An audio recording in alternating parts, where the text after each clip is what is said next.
بگم نادرشاه بیاد.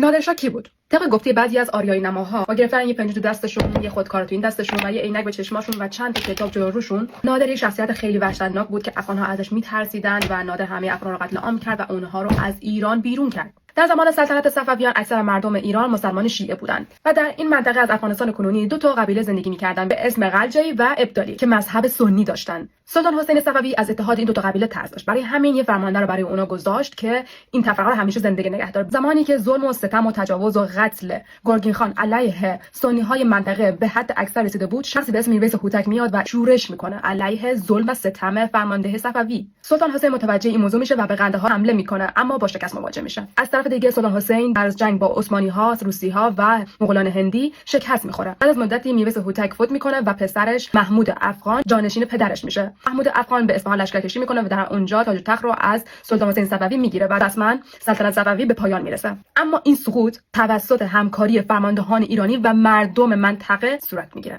بعد از شاه محمود افغان، برادرزادش اشرف افغان به قدرت میرسه.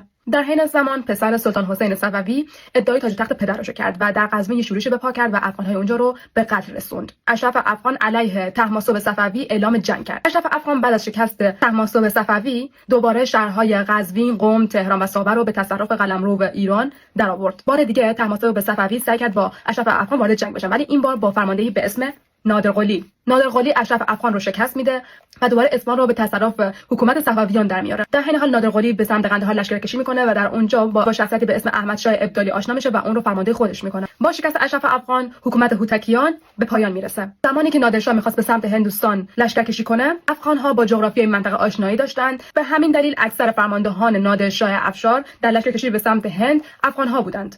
چون سیاست نادرشاه تعصب بین دو تا مذهب شیعه و سنی رو از بین میبرد.